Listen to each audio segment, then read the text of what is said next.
అందరికీ నమస్కారం. జై శ్రీరామ్, జై హింద్, జై భారత్, జై హనుమాన్. ఈరోజు వైశాఖ మాసము దశమి తిథి హనుమత్ జన్మ దినోత్సవం సందర్భంగా హనుమత్ జయంతి అనకూడదు. ఎందుకనంటే జయంతి అంటే మరి వర్ధంతి కూడా ఉంటుంది. కాబట్టి అది కేవలం మానవ మాతృలకు, ఇతర జీవరాశులకు మాత్రమే ఉంటుంది, జననం మరణం. కాబట్టి హనుమంతుడు చిరంజీవి. హనుమంతుడి యొక్క జయంతి అంటే పుట్టినరోజును జయంతి అని పిలవకూడదు. ఎందుకంటే చిరంజీవి ఎప్పుడు కూడా జీవించే ఉంటాడు కాబట్టి జన్మ దినోత్సవము అని పిలవాలి. అది ఫస్ట్. అయితే వారి యొక్క జన్మ దినోత్సవం సందర్భంగా వారి యొక్క జీవిత విశేషాల లోపల చాలా విశేషాలు ఉన్నాయి. అయితే అందులో ముఖ్యమైనటువంటిది ఏంటంటే, మనము హనుమాన్ చాలీసా లోపల అష్టసిద్ధుల గురించి ఒక వాక్యం ఉంది.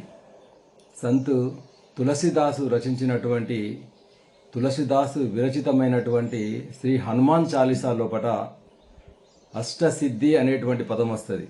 అష్టసిద్ధి నవనిధి కే దాత అసవర దీన్హా జానకి మాత.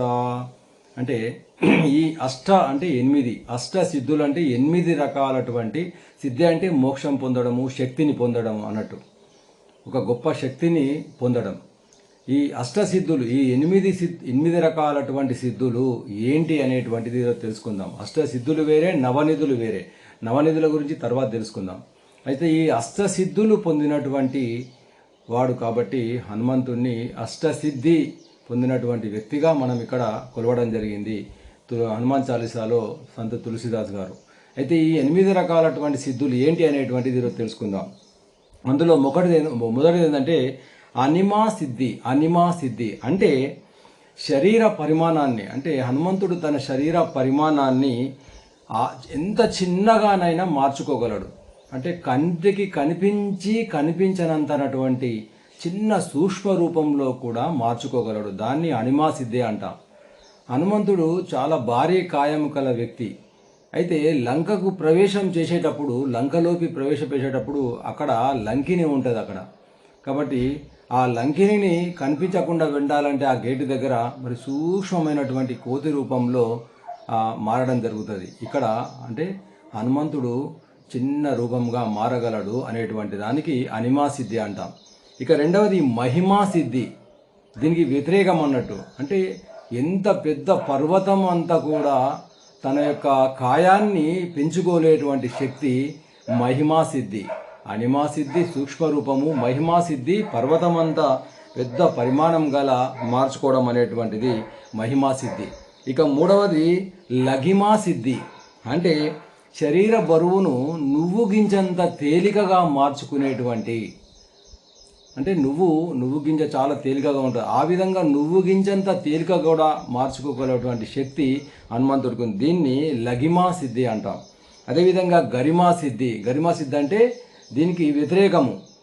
అంటే పర్వతం ఎంత బరువు ఉంటుందో, పర్వతము కొండ ఎంత బరువు ఉంటుందో అంత బరువుగా మార్చుకోగల శక్తి మరి హనుమంతుడికి ఉన్నదనేటువంటిది ఇక్కడ మనకు తెలుస్తుంది. అదేవిధంగా ప్రాప్తి సిద్ధి. అంటే మనము ఒకటి అనిమా సిద్ధి, మహిమా సిద్ధి, లఘిమా సిద్ధి, గరిమా సిద్ధి 4 అయిపోయినాయి. 5వది ఏంటంటే ప్రాప్తి సిద్ధి. అంటే ఎక్కడికైనా ప్రయాణించగల శక్తి, ఎక్కడికైనా పోగలడు. ఈ యొక్క 7 లోకాల లోపల ఎక్కడికైనా వెళ్ళగలేటువంటి శక్తి, దేనినైనా పొందగలేటువంటి శక్తిని మనం ఏమంటామంటే ప్రాప్తి సిద్ధి అంటాం. అటువంటి శక్తి కూడా హనుమంతుడికి ఉంది. అదేవిధంగా 6వది పరకామ్య సిద్ధి. పరకామ్య సిద్ధి అంటే ఎవరు తగ్గించలేనంత ఆత్మబలం కలిగి ఉండడం, అంత గొప్పదన్నట్టు. హనుమంతుడి యొక్క ఆత్మబలము, ఆత్మవిశ్వాసము, సెల్ఫ్ కాన్ఫిడెన్స్ అనేటువంటిది హనుమంతుడి లోపల అంతా ఉంది. ఎవ్వరు కూడా అతని యొక్క ఆత్మవిశ్వాసాన్ని తగ్గించలేరు. అది 6వది. ఇక 7వది వశిత్వ సిద్ధి. వశిత్వ సిద్ధి అంటే అన్ని జీవులపైన ఆధిపత్యాన్ని కలిగి ఉండడము. అన్ని జీవులపైన, ఇంకా ఏ ఒక్కటి కూడా కాకుండా అన్ని జీవులపైన తన ఆధిపత్యాన్ని కొనసాగించగలిగేటువంటి శక్తి హనుమంతుడికి ఉంది. ఇక చివరిది 8వది ఈశిత్వ సిద్ధి.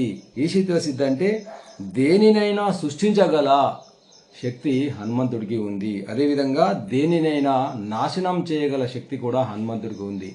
ఈ విధంగా మనకు 8 రకాలటువంటి అష్టసిద్ధులు పొందినటువంటి హనుమంతుణ్ణి మనం ఈరోజు ఆరాధించి పూజించి, ఈరోజే కాదు ప్రతిరోజు కూడా ఈ యొక్క హనుమాన్ చాలీసాను చదవడం వల్ల, హనుమంతుని ఆరాధించడం వల్ల మనకు కూడా అటువంటి గొప్ప శక్తిని మనం హనుమంతుడి ద్వారా పొందాలని ఆ హనుమంతుడిని వేడుకుందాం.